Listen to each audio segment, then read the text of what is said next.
What's up, fellas? This is Vince Miller. Thank you so much for joining me for this devotional. We are in Galatians chapter 2 this week. I'm going to read verses 1 through 2 today. We're diving into some fresh content. He says, "Then after 14 years, I went up again to Jerusalem with Barnabas, taking Titus along with me. I went up because of a revelation and set before them, though privately before those who seemed influential, the gospel that I proclaim among the Gentiles in order to make sure that I was not running or had not run in vain." So as we start chapter 2 here, we have to recall the context of the letter a little bit, just to catch you up if you've missed any of it. Paul is presenting validation for both his ministry to the Gentiles. Gentiles is just another word for non-believers, and the message of grace over legalism. And he begins by referencing a couple of men that supported him in his work. The first is Barnabas, who is a Jewish believer, and then Titus, a Gentile believer. Now, Barnabas was a longtime ministry friend of Paul's, and Titus was one of Paul's proteges.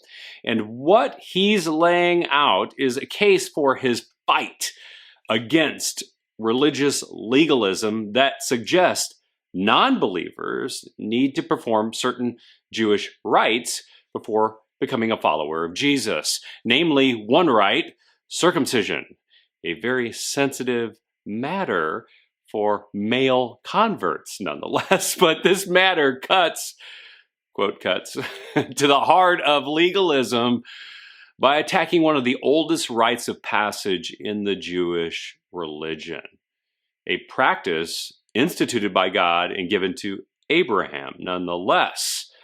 So in this text, Paul mentions a major meeting of the minds that happened in Jerusalem. He's talking about the famed Jerusalem Council, which you can read about in Acts 15. And I would actually encourage you to read it. It's worth a read. It'll catch you up on context here.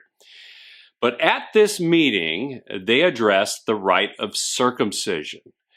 The conversation involved prominent Jewish leaders in the church, such as Peter and James, the brother of Jesus. And in the end, they ruled in favor of salvation by grace, not salvation by circumcision.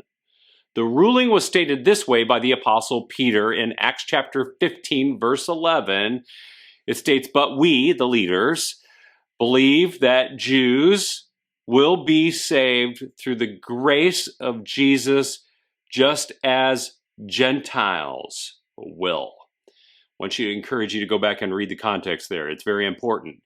But the ruling was that Gentiles and Jews are saved by grace. So what's the application of a text like this, like we're reading today? Well, I think one application could be this, that when we fight the fight of faith, we need to ensure we're fighting the right fight. You know, over the years, I've seen so much fighting in the church, probably just like you. If you've been a believer for any amount of time, you've seen a fight in the church.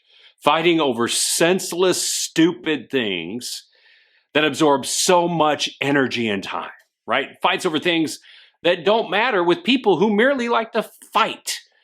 And by the way, it's exhausting for everybody.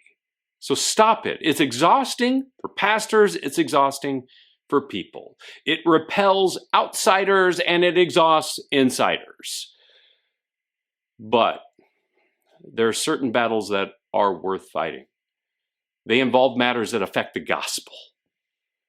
But we shouldn't confuse the two, right? And the battle that Paul is fighting here, the battle for salvation by grace, not by religious rite, was one I'm glad that Paul did fight. So fellas, get out there today and fight your battle. Fight with vigor. But before you do, make sure you're fighting the right fight. Because if you end up fighting against the gospel, you'll end up fighting with God. And if you do end up fighting with God, you're going to end up losing. So the moral of the story is don't be a loser. In the end, don't be on the wrong side of the fight. Fight for truth. Fight for the gospel. I love you guys. Hope this blesses you today. Hope it encourages you in some way to fight the fight that you need to fight. And with that, I'll see you right back here again tomorrow.